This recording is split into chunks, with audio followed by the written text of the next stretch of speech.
তো বন্ধুরা, তো দেখতে পাচ্ছেন এই যে কোদাল পারলাম, তেমন ঠিকভাবে পারতে পারি না। তো কেমন হয়েছে অবশ্যই একটু কমেন্ট করে জানাবেন। এখন আমার এই জমিটা কোদাল পাড়া শেষ। এখানে হচ্ছে 8 কাঠা মাটি আছে, 1.5 ঘন্টাতে পারে এখন চলে যাচ্ছি বাসায়। তারপরে ভাত খাইয়ে দিয়ে আবার আসতে হবে। তো দেখতে পাচ্ছেন এই পুরো খুঁটুটা কোদাল পারলাম। তো অবশ্যই কেমন হয়েছে একটু কমেন্ট করে জানাবেন।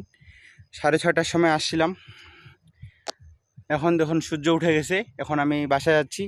তো আমার আজকের মতো কোদাল পাড়া শেষ। এদিকে আমার কাকুর ধানগুলো রয়ে গেছে। আমার কাকুগুলো এগুলো দেগড়িতে ধান কাটছে, সেই জন্য ধানগুলো রয়ে গেছে। আমাদের ধান নিয়ে যাওয়া শেষ, অবশেষে মারাও শেষ। এখন জমিতে হাল চাষ দিচ্ছি, আমি এখন কোদাল পারতেছি। তো দেখতে পাচ্তেছেন আমার কাকুর দেরিতে ধান কাটার কারণ হচ্ছে মূলত এই যে কাকু শেষ পর্যায়ে একটা ভিটামিন মারছিল ধানগুলাতে, সেই জন্য ধানগুলা দেরিতে পাকছে এবং কি দেরিতে করে কাটছে। তাই হচ্ছে কাকু সবার শেষে পড়ে গেছে আমার কাকু। এই কাকু আমাদের 10 বিঘা মাটি ধান লাগাইছে, সবার থেকে বড় লোক আমার কাকু।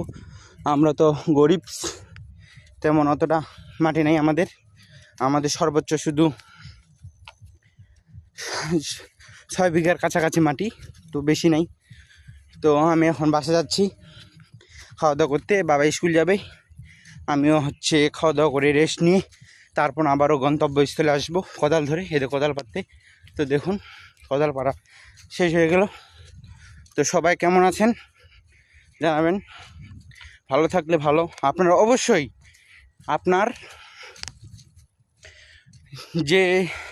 যে পর্যায়ে থাকেন না কেন, আপনার নিজের বাবাকে গুরুত্ব দিবেন এবং কি নিজের বাবাকে সব কাজে সাহায্য করবেন। তাহলে কিন্তু আপনার বাবা আপনার প্রতি কৃতজ্ঞতা বোধ প্রকাশ করবে এবং কি ভালোবাসা প্রকাশ করবে এবং কি সবসময় হাসি খুশি থাকবে আপনার বাবা।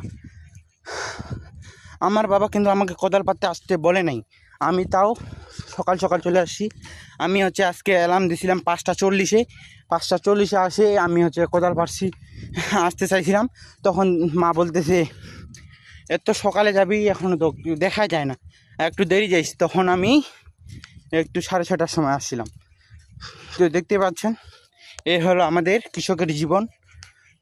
বাবা চাকরি করে তো কী হয়েছে, কৃষিকাজও করতে হবে, কৃষিকাজ ছাড়া ভাত নাই। কৃষককে মূল্য দিতে শিখতে হবে, তাহলেই আপনারাও মূল্য পাবেন। কেননা এই ধান কিন্তু সবাই ভাত খাইতে চায়, ধান চাল দিয়ে ভাত খাইতে যায় সবাই, কিন্তু রোপণ করতে চায় না কেউ, এটাই হচ্ছে মূল কারণ। কিন্তু শহরের মানুষগুলো তো সবাই বসে বসে ঠ্যাঙের উপর ভাত খায়, কিন্তু কয়জন বা আর ধান চাষ করে? এই যে কৃষকরা আমরা ধান চাষ করি, অনেক পরিশ্রম করে ধান চাষ করি, কিন্তু কৃষকের কেউ মূল্য দিতে চায় না, শেষ পর্যায়ে কৃষকেই মারা খায়। আপনারা অবশ্যই কথাগুলো ভালো লাগলে অন্যদেরকে দেখার সুযোগ করে দিবেন। ধন্যবাদ। এই যে কাকুর ধানগুলো অনেক পরে আছে, আর আমাদের আশেপাশে যেগুলো কাকুর জমিগুলো আছে সবগুলাই এই যে হাল চাষ করা শেষ। এই যে আপনাদের সামনে দেখতে পাচ্ছেন ডাঙি মাটিটা, ওইটা আমাদের, ওইটা এখন আমরা হচ্ছে 3 টান পড়ে গেছে, ওইটাতে আমরা উসুন পেঁয়াজ গাড়বো, শাকসবজি ফলমূল যত রকমের আর কি শাকসবজি আছে। এখানে বাড়ির ঘরে যেটা দেখতে পাচ্ছেন এটা আলু গাড়বো, তার সাথে রয়েছে কলা রয়েছে। এখানে 3-4টা কলার জাত রয়েছে, সাগর কলা, মধুয়া কলা, মালভোগ কলা, আঠিয়া কলা, কাঁচা কলা দেখতে পাচ্ছেন। তারপরে কুশাল লাগাইছি, এটাই হচ্ছে আমাদের জীবন। তো কথাগুলো ভালো লাগলে অন্যদেরকে দেখার সুযোগ করে দেবেন। ধন্যবাদ সকলকে, টাটা, বাই বাই।